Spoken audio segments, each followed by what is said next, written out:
Alright, blwyddyn 4, croeso I ein helfa natur. Dyma un o'ch tasgiau chi. Nawr, pan fyddech chi yn mynd am dro o amgylch, mae rhaid I chi darganfod pethau naturiol sydd o gwmpas. Felly, heddiw, rydyn ni'n mynd I ddangos I chi y fath o bethau gallwch chi ffeindio.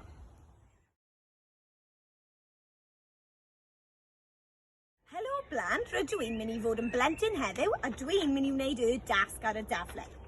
Felly, mae gen I rhywbeth yn dweud fan hyn, darn o bren sydd yn fwy na 30 centimetr o hyd. A branch that is longer than 30 centimetres in length. Does dim pren mesur gen I adref, felly mae gen I tric I chi. Mae ochr dan A4 o bapur yn 30 centimetr. Felly dwi'n mynd I fynd o gwmpas I ffeindio rhywbeth sydd yn hirach na 30 centimetr. Dyna ni, dwi wedi ffeindio fe, felly fi'n dod nôl o fe I fy mhentwr a dwi'n mynd I gadw fe fan hyn. Nesaf, mae'n dweud rhywbeth sy'n ysgafnach nag 1 kilogram. Nawr, 1 kilogram ydy fel arfer pecyn o siwgr byddwch chi'n cael o'r siop, felly pecyn mawr o siwgr. Felly mae angen I ffeindio rhywbeth sy'n ysgafnach na hynny. Oes syniadau gyda chi? Dwi'n meddwl mae'r ddeilen yma'n ysgafnach nag 1 kilogram, felly dwi'n mynd I roi yn fy mhentwr, a dyna ni. Ar eich taflen, mae'n sôn bod angen I chi ddarganfod gwelltyn o wair sydd tua 60 milimetr o hyd. Mae'n bwysig iawn bod chi'n cofio fyna bod 10 milimetr yr un peth ag 1 centimetr.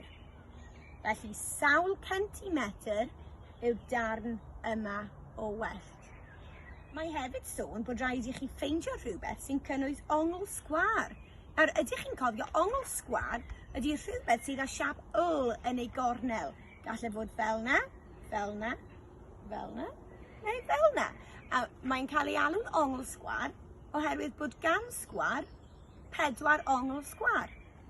Ar ôl I chi gasglu popeth, mae'n bwysig bod chi'n edrych ar eich taflen ac edrych ar eich adnoddau naturiol I weld os ydych chi wedi llwyddo I ffeindio popeth. Felly, rhywbeth crwn. Dydw I ddim wedi ffeindio rhywbeth crwn eto, felly dwi'n mynd I adael hwnna'n wag fel bod fi'n gallu ffeindio fe eto. Darn o bren sydd yn fwy na 30 centimetr o hyd. Do? Felly dwi'n mynd I roi tic ar fy nhaflen. Fel yna.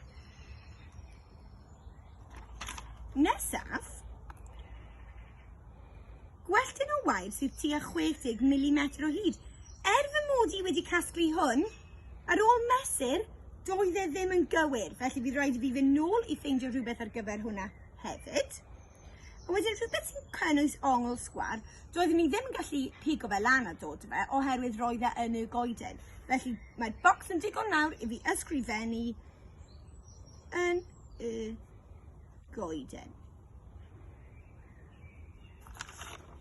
Fel yna. Felly dwi'n gobeithio fe gewch chi llawer o hwyl yn wneud hwn blwyddyn 4. Hwyl fawr!